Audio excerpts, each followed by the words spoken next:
तो first ride experience को कुछ ऐसे कह सकते हैं कि बाइक बहुत स्मूथ है, हैंडलिंग बाइक का बहुत सही है। शोरूम से कुछ इंस्ट्रक्शंस मिले थे, लगता है बाइक इतनी बड़ी है लेकिन आप बहुत इजीली उसको टर्न आउट कर सकते हो। इसके सस्पेंशंस हार्ड है बॉस, ऐसा लग रहा है इनलाइन 4 चला रहा हूँ मैं। इसका टर्निंग रेडियस का इशू है, मतलब RC 390 में ऐसा नहीं है।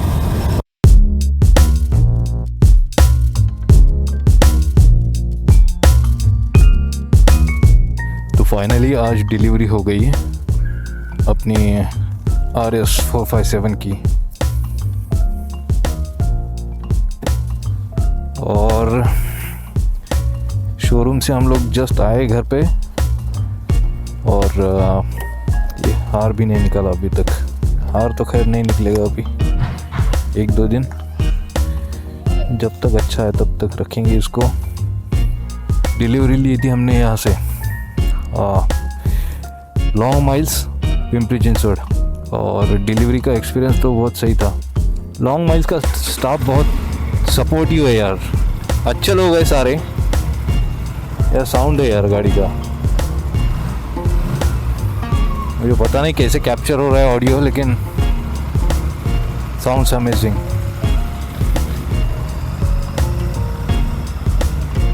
थर्टी 35 किलोमीटर्स का रेंज कुछ दिखा रहा है। इसमें कम से कम 2.5 या 3 लीटर पेट्रोल होना चाहिए, तो पेट्रोल तो फुल करवा ही लेंगे। राइड रिव्यू के बारे में तो मैं कुछ बोल नहीं सकता अभी, मतलब रिव्यू नहीं दे सकता, लेकिन अभी सब कुछ नया नया है तो अच्छा ही लगेगा। ये बहुत दिक्कत है यार सब। एक मिनट हो मार 5.5 लाख हो रेस चाहिए बस। बस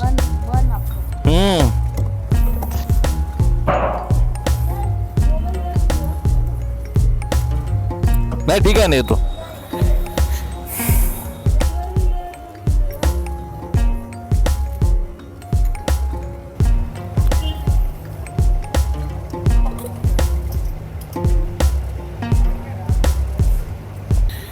देखो यार, एक पेट्रोल भराने के लिए इतना तामझाम करना पड़ता है।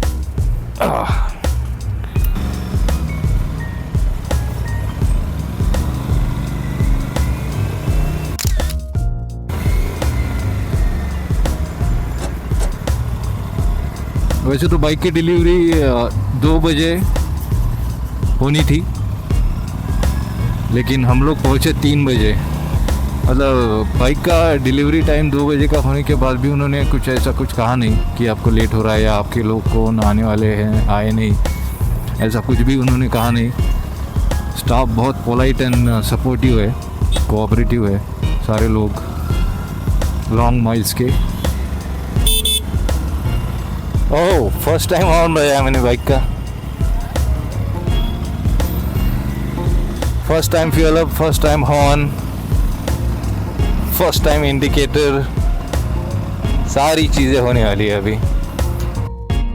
फ्यूल फुल अप करने के बाद 290 किलोमीटर की रेंज दिखा रहा है। 250 किलोमीटर भी चला तो बहुत है यार। तो फर्स्ट राइड एक्सपीरियंस को कुछ ऐसे कह सकते हैं कि बाइक बहुत स्मूथ है अभी।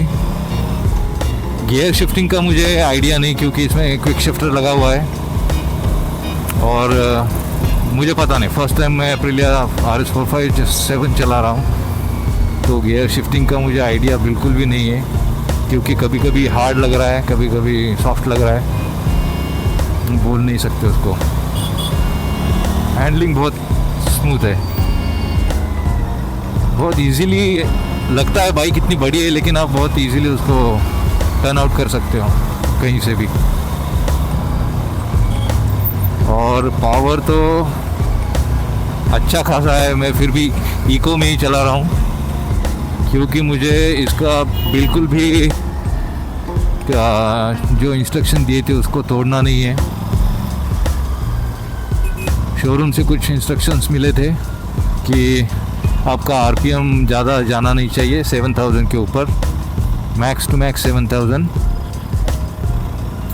फर्स्ट 1000 किलोमीटर तक, और उसके बाद के 1000 किलोमीटर आप 9000 तक ले जा सकते हो आरपीएम, मतलब 2000 किलोमीटर तक 9000 आरपीएम। तो खैर उतनी अभी ज़रूरत भी नहीं है, बस मेरी एक सर्विस हो जाए फर्स्ट, उसके बाद इसको चलाते हैं। बाइक का साउंड बहुत सही है यार। हाँ, तो फर्स्ट राइड एक्सपीरियंस में मैं ये तो बता सकता हूँ कि इसका टर्निंग रेडियस का इशू है। जो लोगों ने, बहुत सारे लोगों ने जो कमेंट किया है उसके बारे में, तो वो तो इशू है, क्योंकि आपका हाथ है ना यहाँ पे टैंक में, यहाँ पे अड़ रहा है। वो तो है, जब तक वो प्रैक्टिस नहीं हो जाएगा तब तक वो तो उसके साथ डील करना ही पड़ेगा आई थिंक। और बाकी इंजन तो काफ़ी स्मूथ है, और गियर बॉक्स के बारे में जैसे मैंने बताया, कभी कभी सॉफ्ट चल रहे, कभी कभी मतलब बहुत ज़ोर से आवाज़ आ रही है। मुझे पता नहीं है सबके साथ ही होता है या क्या। और एक बात यह है कि इसको लगा है क्विक शिफ्टर, और I am not use to it actually, तो उसको कैसे यूज़ करना है वो भी देखना पड़ेगा। 4000 आरपीएम के ऊपर ही उसको यूज़ करते हैं। वैसे तो ये इंडिकेटर जब वाइट होता है तब आप यूज़ कर सकते हो। देखते धीरे धीरे यूज़ करेंगे यार, अभी क्या अपने पास ही है बाइक। तो 2025 के आगे की बाइक्स में ज़्यादा इशू नहीं है, सो आई होप हमारी भी बाइक में ना आए कोई इशू, हो भी कर सकते हैं और क्या। और जितना उसको संभल के चला सकूँगा मैं तो उतना तो ट्राई करूँगा, क्योंकि इतनी पुरानी बाइकें चला रखी है, 10-10 साल 15-15 साल पुरानी बाइक्स हो या कार हो, तो उतना तो एक्सपीरियंस है अपने को कि चीज़ें कैसे संभालनी है। ये तो खैर ब्रांड न्यू है, first time in a life experience, तो इसको तो कितने ही प्यार से रखूँगा मैं। एग्जॉस्ट नोट बहुत सही है यार इसके, ऐसा लग रहा है इनलाइन 4 चला रहा हूँ मैं। ट्विन सिलेंडर का जो फील होना चाहिए ना वो है इसमें। हाँ, और एक चीज़, हीटिंग इशू नहीं कह सकते, लेकिन अभी तो नहीं, अभी बहुत मौसम भी बहुत ठंडा है और इतनी हीट भी महसूस नहीं हो रही है।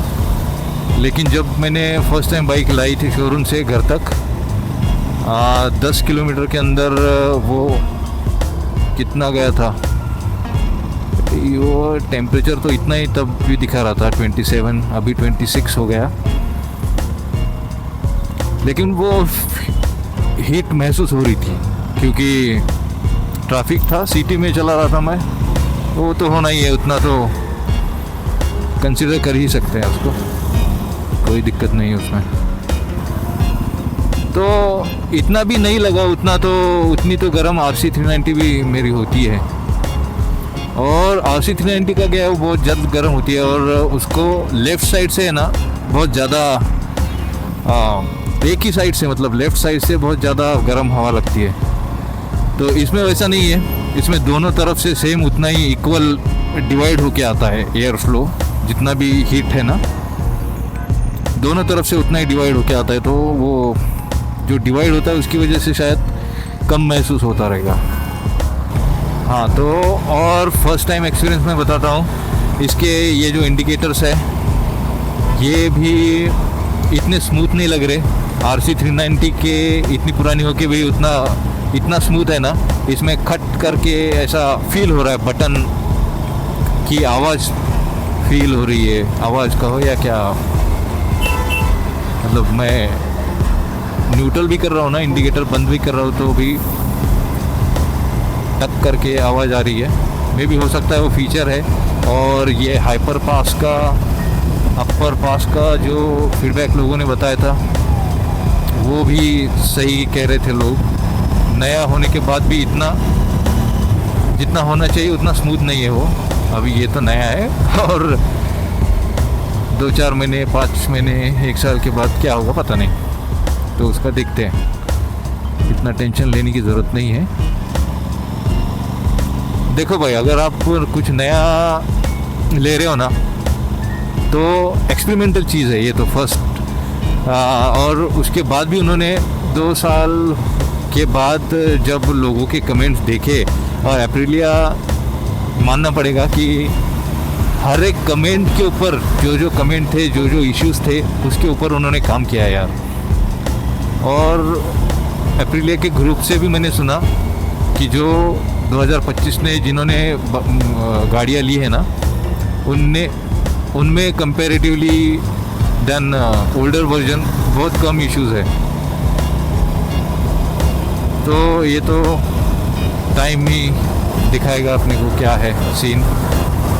और एक चीज़, इसका क्लच ना बहुत स्मूथ है, बहुत स्मूथ। लाइक फील ही नहीं हो रहा है कि क्लच प्रेस कर रहा हूँ मैं या क्या। हाँ, और सबसे ज़्यादा इम्पोर्टेंट चीज़ जो राइडिंग पोजीशन है, मैंने यही सोच के इस बाइक को परचेस किया कि RC 390 का राइडिंग पोजीशन बहुत ज़्यादा एग्रेसिव है।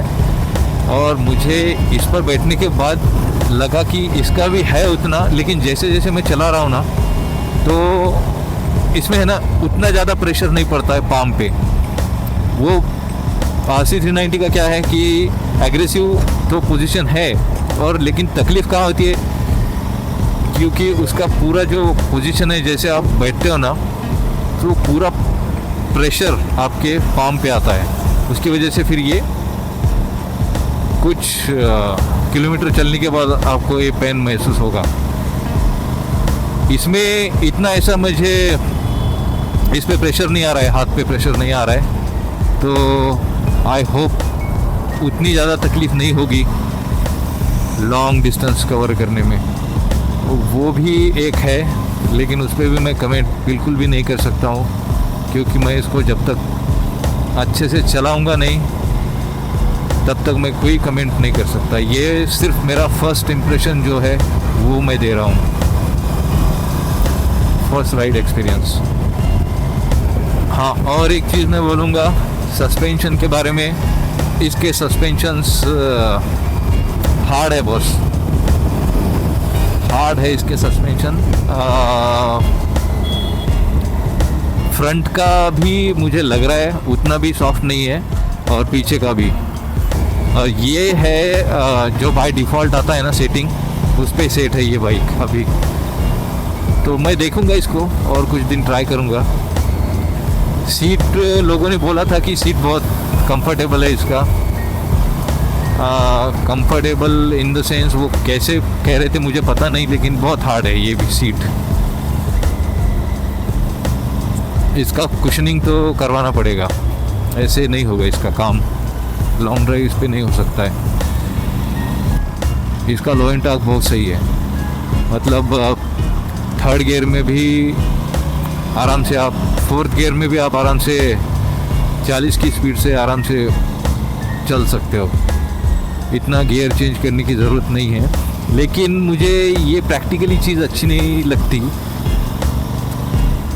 पता नहीं, अभी आजकल के लोगों को वो सब चीज़ें क्या बोलते हैं उसको, अच्छी लगती होंगी, लेकिन प्रैक्टिकली देखा जाए ना तो जिस स्पीड में गाड़ी होनी चाहिए उसका उतना ही गियर होना चाहिए, और एक सर्टन अमाउंट के बाद उसका गियर शिफ्टिंग होना ही चाहिए। ऐसा नहीं कि आप 4th गियर में आप 30 के स्पीड से चला रहे हो, उसके बाद एक्सीलेटर दे रहे हो, आपकी गाड़ी चल रही है। हाँ, चल रही है, नया टेक्निक है, चल रही है, आराम से उठती है, कोई दिक्कत नहीं जाती, झटका नहीं मारती, जर्क नहीं है, कुछ नहीं है। लेकिन ये दिक्कत वाली बात नहीं है, ये प्रैक्टिकल वाली बात है मेरे हिसाब से। क्योंकि फिर देखो, अगर आपकी गाड़ी 4th गियर में है और आप आराम से भी चला रहे हो सिटी में 20-30 की स्पीड से, तो फिर स्कूटी चला लेते हैं। वो भी तो वैसे ही है, उसको सिर्फ एक्सीलेटर देना है, तो गियर की ज़रूरत ही क्या है। तो गियर जो है वो उस चीज़ के लिए बने ही हैं। मतलब RC 390 में ऐसा नहीं है। और मैं ज़्यादातर कमिट उसी को लेके कर रहा हूँ क्योंकि मैं उसको ही ज़्यादा चलाता हूँ या चला चुका हूँ, क्योंकि उसका एक फीडबैक दे सकता हूँ। मेरे पास वही है। एक जिक्सर थी वो तो मैंने सोल्ड आउट कर दी, उसका भी लो एंड टॉर्क बहुत सही था, वो तो जगह से थर्ड गियर पे उठती थी वो गाड़ी। RC390 को ऐसे नहीं चला सकते आप। RC390 को जितना स्पीड है ना उतना ही गियर चाहिए। This message will be heard in over 100 countries. It will be translated into Chinese, into Russian, और आज है in American. इसको नंबर प्लेट लगाने का दिन, तो इसलिए मैं जा रहा हूँ अभी नंबर प्लेट लगाने।